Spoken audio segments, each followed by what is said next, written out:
Okay, now that we understand what resistance is, what causes resistance, let's have a look at the practical example of how we can lower the resistance and help the thing that we want to manifest.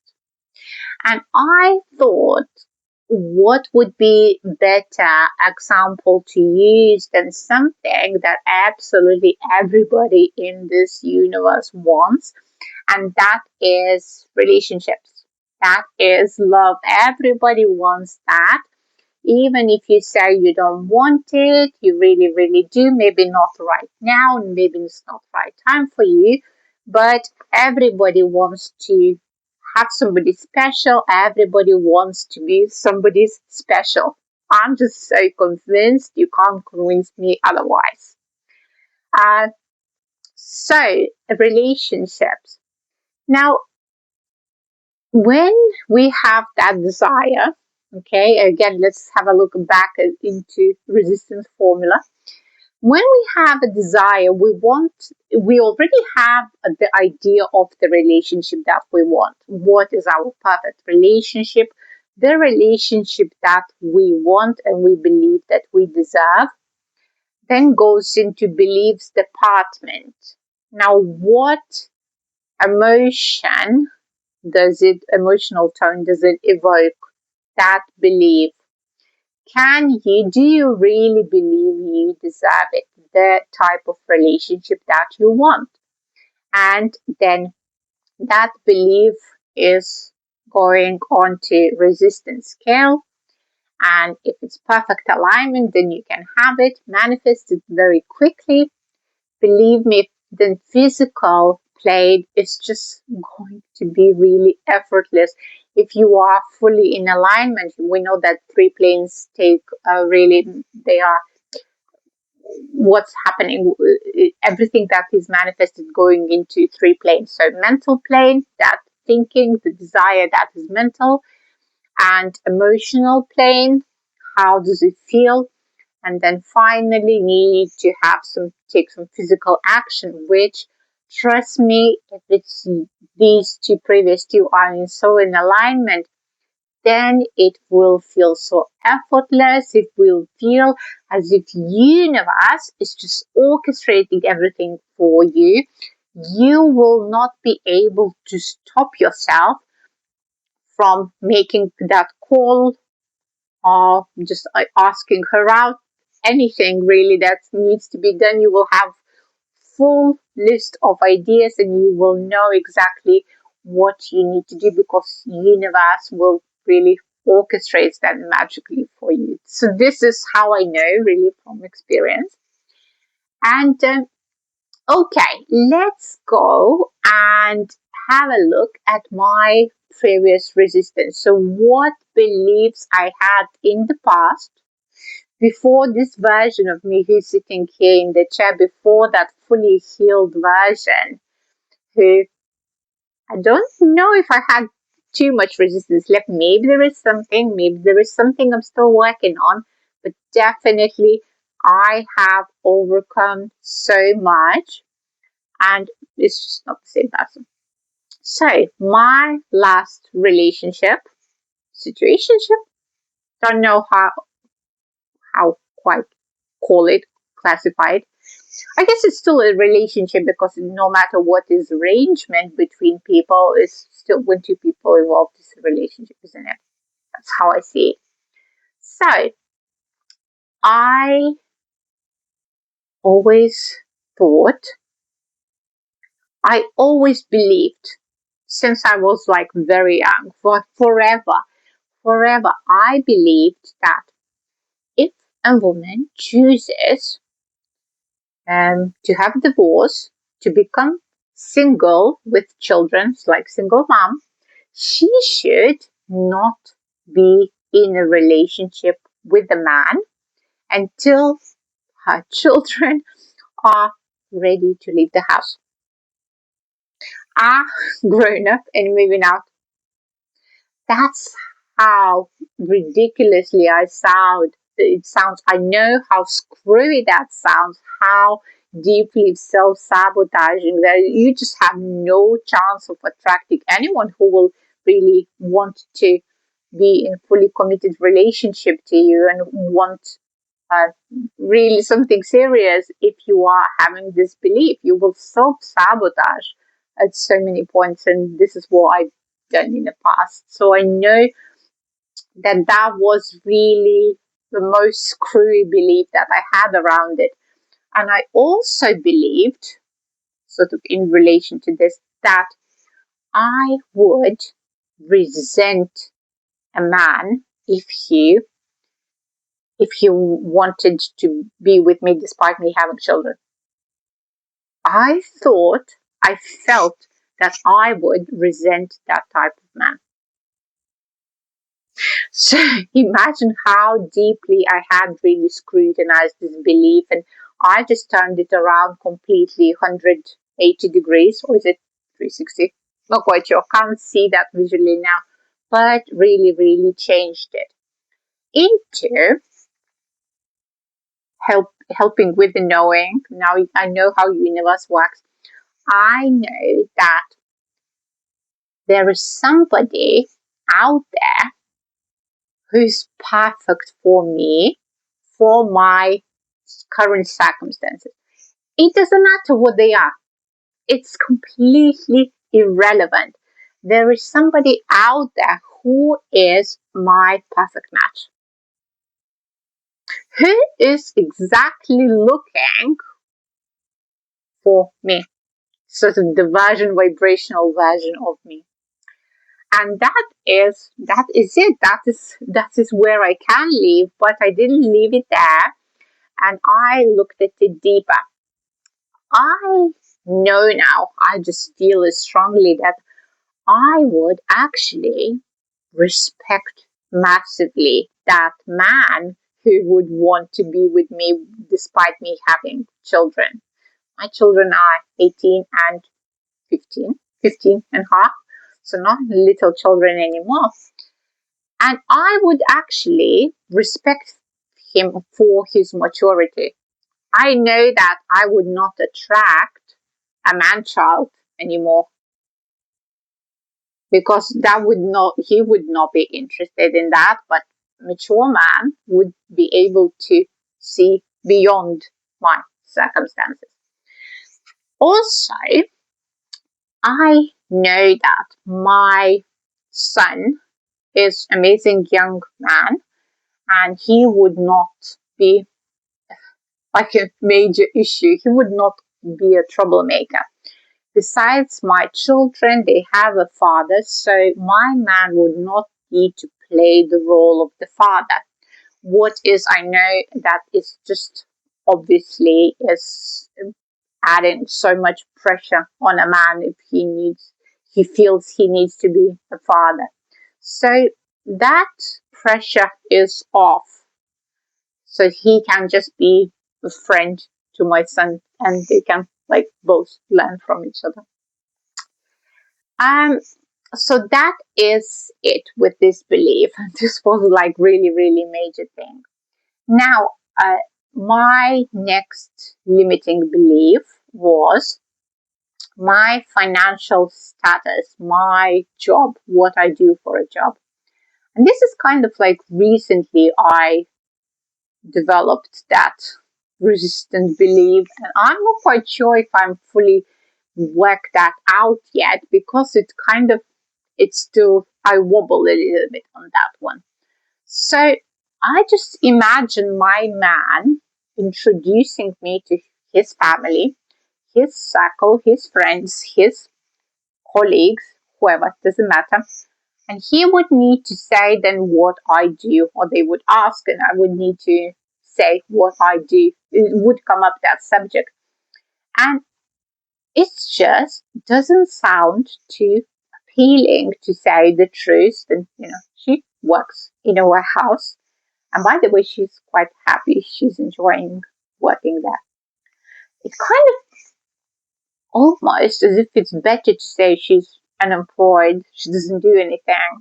She just records YouTube for fun, or she just this Instagram was, oh, by the way, she just has 3 followers. So that kind of like, um, what you do, let's not be naive, and let's not be ashamed to really face these kind of topics. These things matter. They matter both for men and women. It just is important. So I'm not quite sure how would I overcome this completely, but what I have actually added towards releasing a little bit resistance in this area, knowing, remembering, memory. Uh, I had a boyfriend who was my first very boyfriend, and I was coming from a poor family, and I worked part time in a shop, and I was studying.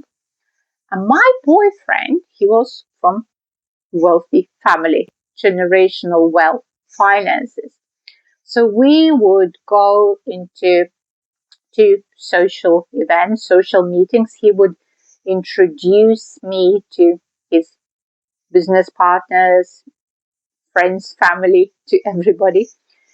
And when they asked me what I do, he would cover them for me. He would actually take that pressure off me, and he would just say, she works in a shop. And there was no shame. There was no discomfort, nothing at all that I ever felt from him. He was actually opposite. He was so proud. He would always pull me closer. He was always owning me and just was really proud, and was a really positive uh, memory, positive experience in regards to that. That's kind of like it's this similar thing back then, like a status thing, isn't it? What you do for work is still super really important. Not quite sure how to fully really resolve that. So I'm just going to leave it for now. And let's now go to my next belief, which I actually fully resolved resistance around it. And that was that relationships sometimes can be suffocating, meaning um, limiting your own space, independence, autonomy. I just need to have my own space. Freedom is my everything. It always has been. It's absolutely at the top. Absolutely. I just breathe freedom. This is who I am. This is who I will be. And I know now that two people in a relationship, when they come individually respecting that space and freedom for each other, which is like a fertilizer for growth, separately and then together. Because we still are two individuals in a relationship. So we, of course, need our own space. We still need to go on our own rhythm of growth. We can't be really forced into things. So I think this is kind of like very naturally resolved for me, that resistance. I no longer have it because I know with my whole being that I would not attract anyone who would limit my independence, my freedom, because this is so me anyway. I would immediately feel it. And and then I don't want my man to be like really attached to the version of me that he meets me, he sees me right now, because I need him to understand that I am constantly changing and evolving. I'm not talking about hair color, although men I know have preferences. They're like, whoa, you're not having that hair color. It's I like you blonde. And I'm not talking about that. But that just leaving that really space for growth.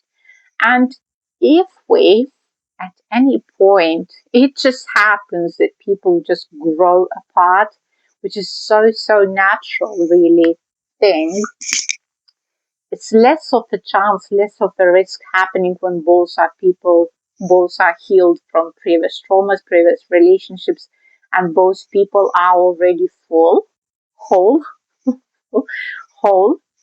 So I no longer need my man to fill any void, to give me attention, to give me um, um what do you call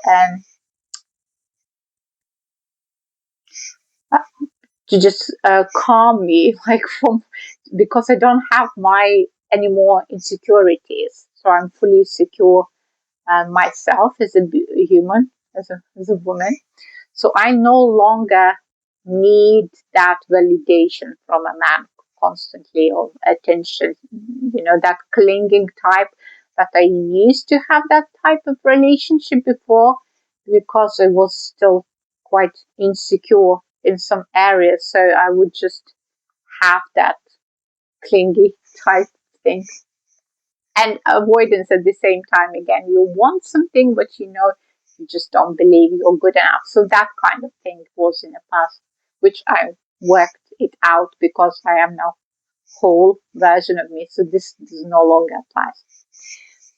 But I know that two people can still grow apart, and which is absolutely fine. So I'm just going to use again my previous relationship, my last relationship, as an example. I came into relationship thinking, having an idea of what I want, and vibrationally, because we came together, means we were a perfect match. We were exactly what we needed at that point for each other. Now, I just began to feel so safe. My nervous system said, well, this could be it. Maybe you can have more than what it is right now. Maybe it could become something more. And so I started emanate that energy completely. This is unconscious process. And his then reception, like neurosystem, then recognize that as alert, like, whoa, alert, alert, abort, abort, like she's out. What is happening? That was not the part of the deal. That was not the arrangement that we have. That's not what was the sort of agreement. Again, not verbally, not consciously, but it's vibrational match, it's vibrational agreement. So I would never feel bad about person or blame anyone for not wanting to go all the way with me. Like sometimes you just need to say, wow, this was amazing, this was great, but we are not really going anywhere further together because there's no room for that. So when people are really closed down, they have that guard on their heart, heart is not open. So there's no room for growth in that case. So there's no really point to try and persuade anybody to pull them, because the more you want to pull and cling onto them, the more they want to just retreat. And that is just so biology, that is just so human. It's so natural, it's so vibration. So again, this is kind of like a complex thing, and there's so many sophisticated processes that we are really going through in terms of relationship. But I just want to add one last final thing, that sometimes people attract a new relationship, and they sort of recognize that this is not what they want, but they are still staying in that relationship because that relationship is still a perfect match for what they feel they deserve currently. So this is kind of like a shame that this happens. I wish people would recognize that really sooner. Although heartbreak, as I mentioned before, it's a fantastic thing. I just don't understand why people are so scared and avoiding this. I think that heartbreak happens once in a life anyway. At least for me, that happened like a final. And this is kind of where you heal. You only need one of those. You just fully heal at that. It's never going to be the same. It's not going to hurt you because you already are whole, and then you perceive completely differently everything that's coming. Old relationship is completely different. So just knowing that our neurosystem is actually so sophisticated, it wants to predict, it wants to feel safe. So sometimes people are in those relationships keep attracting same type of relationships because they feel familiar, they feel safe, even though it's not good for them, not serving them. Um, yeah. So, what am I leaving on this kind of sad point? Well, this was really fun to record this kind of long video, my first very long video with the intention to post if I have enough patience and time. I know how long that might take. We'll see. But this was really